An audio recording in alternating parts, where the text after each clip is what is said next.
E aí galera do terceiro ano, tudo bom com vocês? Bem-vindos a mais uma videoaula. Seguimos aqui falando sobre as reações orgânicas e dessa vez vamos falar um pouquinho sobre as reações orgânicas dos ácidos carboxílicos e ésteres.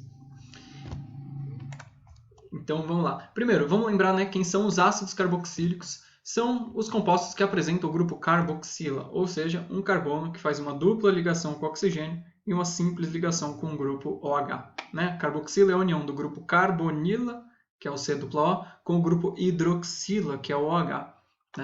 Então, estes são os ácidos carboxílicos. A nomenclatura de ácidos carboxílicos a gente já viu ano passado.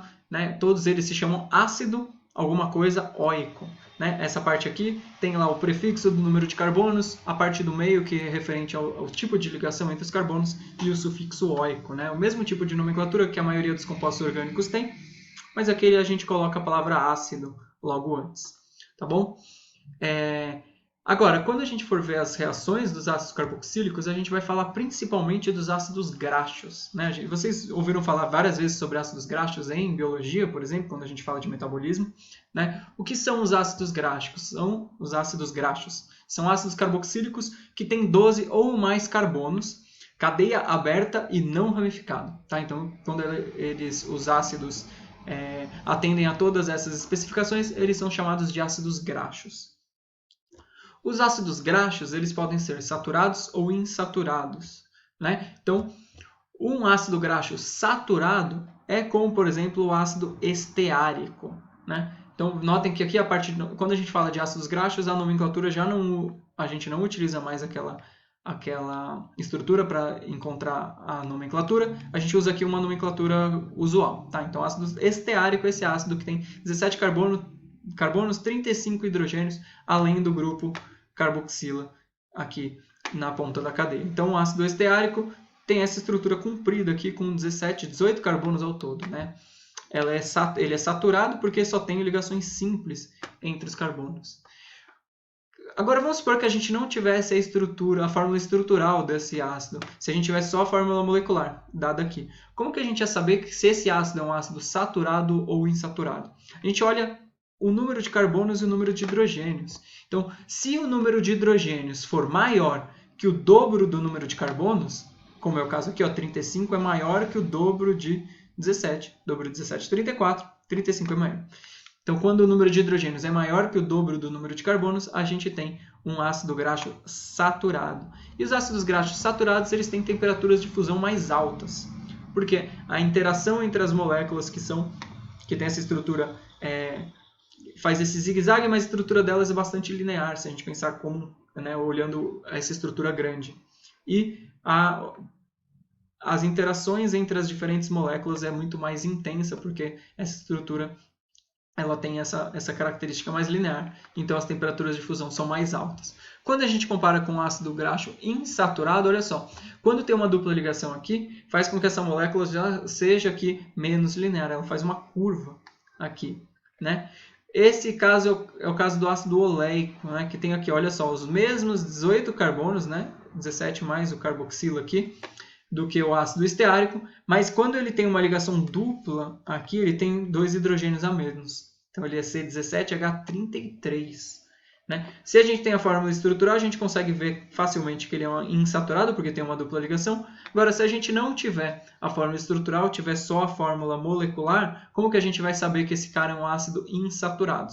De novo, vamos comparar o número de hidrogênios com o número de carbonos. Se o número de hidrogênios for menor do que o dobro do número de carbonos, como é o caso aqui, dobro de 17 é 34, o número de hidrogênios é menor do que esse valor, ele é um ácido graxo insaturado. E as temperaturas de fusão dos ácidos graxos insaturados são mais baixas. Por quê? Como a molécula faz essa curva, é mais difícil ter as interações entre as moléculas, então é mais fácil quebrá-las. E essas temperaturas são mais baixas. O que essas estruturas e essas temperaturas influenciam? Já vamos ver o caso das temperaturas de fusão e ebulição nos compostos. Tá bom? Agora, quando a gente fala de ácidos graxos, a gente está pensando principalmente em metabolismo. A gente fala de ácidos graxos na alimentação, a gente obtém ácidos graxos a partir de fontes animais ou de fontes vegetais, mas no nosso organismo os ácidos graxos eles não estão soltos né? Eles estão na forma de éster. Então vamos relembrar aqui a reação de esterificação, que a gente já viu na aula passada. Então, quando a gente tem um ácido carboxílico reagindo com álcool, ele forma um éster e água. Olha lá, o éster ele é formado pela saída do grupo OH aqui do ácido, mais a saída de um hidrogênio aqui do álcool, formando a água, e a junção desse álcool aqui neste carbono, formando esse éster. Tudo bem? Agora, quando a gente tem a esterificação de 3 moléculas de ácidos graxos, ou seja, esse grupo R aqui tem pelo menos 11 carbonos, com uma molécula de glicerol, que é um triálcool, notem aqui, ó, são 3 carbonos com 3 grupos OH, né? Ele é o propan 1, 2, 3, triol. Quando a gente tem a reação então, de 3 moléculas de ácido graxo com uma molécula de glicerol, a gente tem a formação, além de 3 moléculas de água, a gente forma aqui um triéster. Notem aqui que é uma molécula só que tem 3 grupos éster. Por quê? Porque cada um desses OH aqui, que são 3 grupos hidroxila, vai reagir com cada uma dessas moléculas de ácido graxo, né? Então a gente forma uma molécula só, tem esses 3 carbonos que unem essas 3 partes aqui, que são 3 ésteres. Esses triésteres de ácido graxo com glicerol é o que a gente chama de lipídios, né? Então é muito comum a gente falar sobre lipídios na nossa alimentação, né? Esses lipídios então estão sempre, tanto nos animais como nos vegetais, eles estão na forma aqui desses triésteres de ácidos graxos com glicerol. Então essa é a definição de um lipídio, tá? Então, lipídio é um triéster de ácido graxo com glicerol. E os lipídios que a gente consome de origem animal ou vegetal, normalmente a gente divide eles em 2 categorias, a gente dá 2 nomenclaturas diferentes, que são as gorduras e os óleos, né? Qual que é a diferença entre as gorduras e os óleos? Gorduras são cadeias, são triésteres que apresentam 2 ou 3 cadeias saturadas, ou seja, somente com ligações simples, né? Então, por exemplo, aqui a gente tem esse triéster aqui, esse lipídio, onde uma cadeia a gente tem aqui, ó, C15H31, uma cadeia saturada, outra C15H31, cadeia saturada. Lembrando, para saber que ela é saturada, a gente vê, ó, o número de hidrogênios é maior que o dobro do número de carbonos, né? Então, essa é saturada. Já a última aqui ela é insaturada, ó, 1733, né? Então, essa aqui é uma cadeia que tem dupla ligação.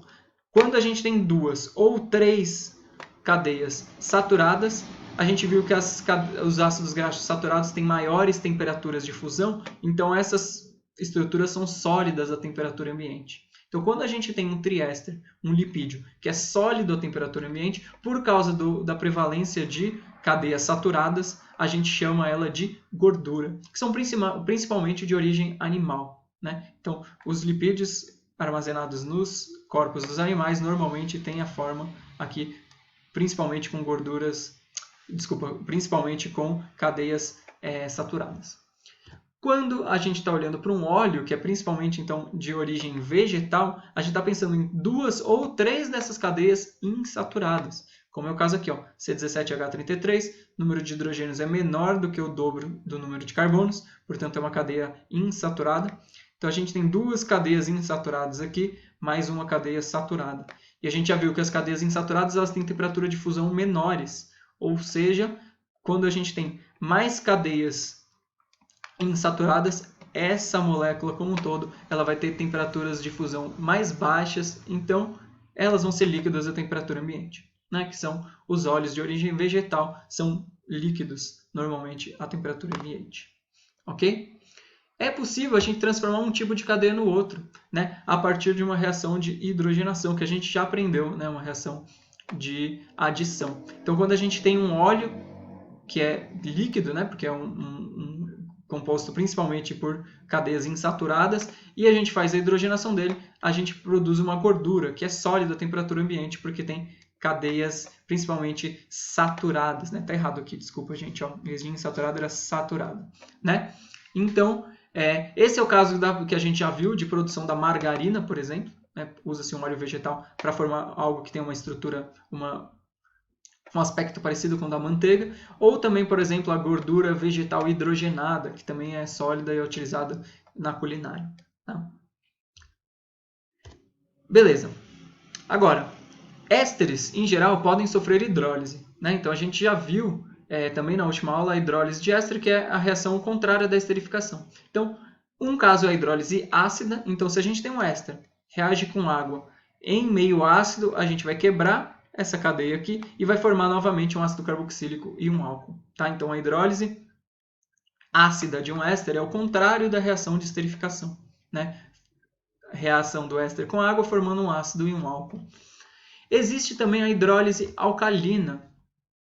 Né? E a hidrólise alcalina também promove a quebra desse éster, mas quando a gente tem a presença de uma base, como é o caso do hidróxido de sódio, ao invés da gente quebrar essa molécula e formar o ácido carboxílico, em meio básico a gente não vai formar um ácido carboxílico, a gente vai formar um sal orgânico. Notem aqui. Né? Então, a quebra dessa molécula aqui, a gente forma o álcool, assim como no caso da hidrólise ácida, porém, ao invés de formar o ácido carboxílico, a gente vai formar um sal orgânico entre o ânion proveniente desse ácido, que seria esse ânion aqui, juntando com o cátion da base, que no caso é o sódio. Tá? Isso aqui ocorre na presença de água, obviamente, não hidrólise e aquecimento. Tá? Então, a gente forma aqui um sal de ácido carboxílico. Dependendo do número de carbono, se esse ácido carboxílico aqui, esse éster, for proveniente de um ácido gráfico, quando a gente tem uma cadeia longa, a gente vai formar um sal orgânico de cadeia longa e essa reação vai ser chamada de reação de saponificação. Tá? Porque esse sal de cadeia longa que é formado aqui é o que a gente chama de um sabão. Né? Mas como são produzidos sabões? Né?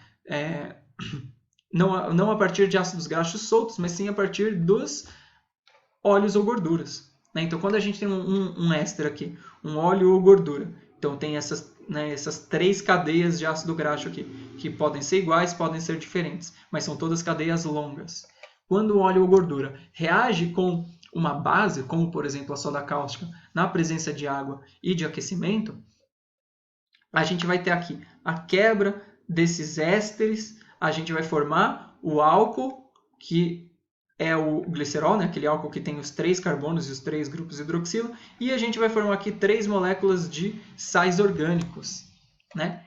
E esses sais orgânicos, essas 3 moléculas de sais orgânicos, como são cadeias longas, elas são o que a gente chama de sabão. Então, sempre quando a gente tem a reação de saponificação a partir de um óleo ou gordura, reação com uma base, normalmente a soda cáustica, mas pode ser qualquer outro hidróxido, como por exemplo de potássio, a gente tem a formação de 3 moléculas de sabão, que são sais orgânicos de cadeia longa, e a formação de uma molécula de glicerol, que também é chamado glicerina. Tá bom, gente? Então, essa reação é muito utilizada, né? Porque é assim que se produzem os sabões. Hoje em dia, não necessariamente a gente tem exatamente esses compostos atuando dentro dos sabões que a gente utiliza no nosso dia a dia, mas essa reação ela é muito conhecida e muito utilizada há milhares de anos. Tá bom? Então, por hoje é só, meus caros. Então, espero que vocês tenham gostado da videoaula. A partir dela, dá para fazer os exercícios tranquilo e a gente se vê aí durante as lives durante a semana. Beleza, gente? Aquele abraço para vocês e a gente se vê na próxima. Falou!